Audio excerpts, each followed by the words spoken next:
Plastic pollution's everywhere. There's so much of it now, and it is so universal that I don't think we notice it anymore. It sort of literally floats past us in the sea. I mean, what we can do about it is a really difficult question. I mean, Greenpeace, for example, have been out filming this, what they call a plastic island, which is in the middle of the Pacific, which I believe is something like the size of Manhattan. It's absolutely massive. Ironically, right next to one of the world's biggest marine reserves. So plastic pollution is everywhere, and it's coming from us. Obviously, we make plastics. Within this country, we have a certain amount that we can do in terms of laws, environmental education, public goodwill, if you like. But on a global scale, it is really difficult as to what we can do about plastic pollution. And yet it is, as we stand here and look out at the sea, it's choking our environment. Well, the Marine Conservation Society run a couple of campaigns and have done since 1994 called Beach Watch and Adopt a Beach. Adopt a Beach is a year-round campaign where we sort of coordinate it, if you like, but it's the volunteers that we get around the country who actually do the work, and we encourage people to adopt their local beach, get local volunteers along to help them and clean their beach. And while they're cleaning the beach, also to do a survey with quite detailed forms which we supply to itemise the litter that they're finding, give us quantities and types of litter. And those Adopt a Beach surveys happen once a quarter, so right around the year. We also have a scheme called Beach Watch, which is like the sister programme, if you like, to Adopt a Beach, which happens once a year on the third weekend in September.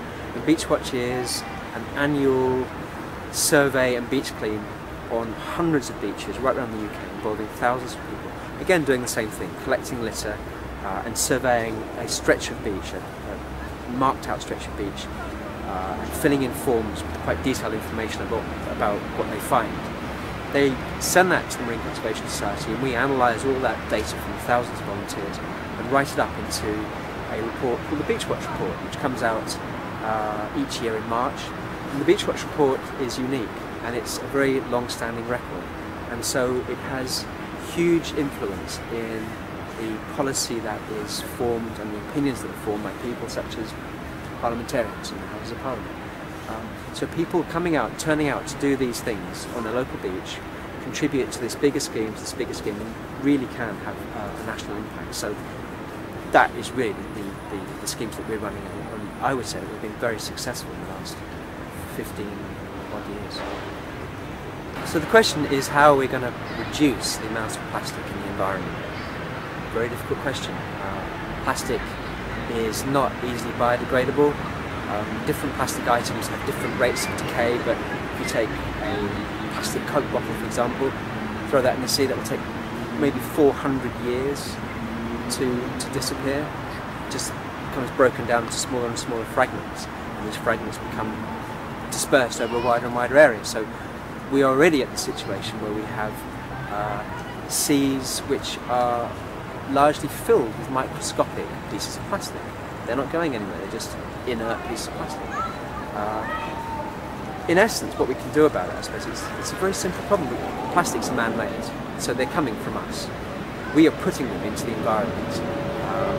Every day when we go to the shops, we buy things that have plastic packaging. Almost all the food items that we buy are packaged in some way with plastics. A lot of that goes to landfills or is just dumped. We're fortunate that at the moment we live in a time when environmental issues, green issues, are becoming very mainstream and becoming very important to people. And we have an opportunity now to educate people, not just in this country but around the world, on the value of reducing the amount of litter that we put into the environment, certainly from our point of view, into the sea. Just that simple act, going to the beach and taking home what you take to the beach, will have substantial impact on reducing the amount of plastics we have on the beaches and in the sea. Also, putting things down the toilet sounds really stupid, but we have a huge problem in the United Kingdom with what's called sewage-related debris, which is a fancy way of saying stuff that we put down the toilet and comes out of drains on the beaches. Huge problem. if people were to look again at what they put down toilets and what they recycle, we could have an enormous impact on reducing the amount of sewage-related debris. If you look at beyond the United Kingdom to the global situation with plastics, hugely difficult. But again, you really look at a combination of what we're doing in this country, which is environmental education and clean-up. That's all you can do. And taking that material out of the environment, then what you do with it just doesn't decay. I guess you'd have to bury it or somehow separate it from the environment in landfills, whatever, and simply lock it away. The longer-term solution, I think, is to try and substantially reduce our reliance on plastics, particularly plastic packaging. I mean, plastics have brought great benefits to us, but we are in some ways reaping the consequences of not behaving responsibly with the plastics that we have produced. So I would say that those sort of measures and things we're going to have to look at in the future, or we're just going to become choked with plastic. It's ridiculous. But that's, I mean, you really have to look around you now to see the truth of that sort of sentiment. Something that also that people probably aren't as aware of as they should be, because it's in the sea and therefore sort of out of sight, out of mind a little bit, is the impacts of plastics on the marine environment and some of the really catastrophic things that are happening right now because of stuff that we're throwing away. To give you a few examples, if you go to the beach and if you smoke, you throw cigarette filters onto the beach, we get hundreds of thousands of them thrown down onto the beaches every summer by people, visitors and people going to the beach for their holidays. Birds, for example, can swallow cigarette filters.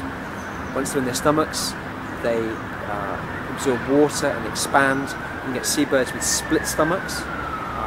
Either that, or they simply starve to death because their stomachs are full of cigarette filters, or you get things like arsenic leaching out of the filters and poisoning them. If you throw away the yolks for beer cans, you can get seals, for example, or again seabirds, their necks get caught with these plastic yolks, leads to strangulation. Plastic fishing line will do the same thing, gets around their necks and just garrots them. Plastic fishing net cast overboard by fishing vessels, you get things like basking sharks caught up and drowning, dolphins caught up and drowning, whales caught up and drowning. We also get a lot of turtles coming into this country, things like leatherback turtles. Turtles primarily feed on jellyfish, often big jellyfish, that's the thing they most like to eat. A plastic bag floating in the sea looks an awful lot like a jellyfish. So these turtles will eat plastic bags, mistaking them for their food item. They get lodged in their stomachs and it kills them. Again, because they starve to death often, their stomachs are full of plastic, they can't feed, and that's the end of that. And once they die, the turtle or the seabird or the seal decays, the plastic bag comes out of the body, floats back to the surface and carries on, and then kills another animal. So these plastic items are actually serial killers. And that is down to us putting that material into the sea. And we could do it, we could change the situation just like that, just by sticking it in the bin instead of chucking it out. Communicating science is still one of the hardest things to do, and one of the least successfully done things, which is why people like Richard Dawkins and David Attenborough are so successful, because they can bridge that gap, they can make science accessible and make it interesting to people. And certainly the Marine Conservation Society is always looking for ways to make what we do accessible and to find better ways and different ways of communicating with people. Because that's what we're about. We're a charity. We work on behalf of our members, and we work on behalf of, hopefully, the general public on issues that we think matter to everyone.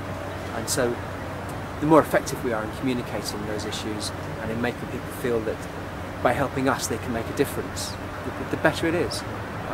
So yeah, and certainly things like multimedia and websites and new kind of recent real mushrooming of the internet has helped enormously in that. But we're always looking for new ways.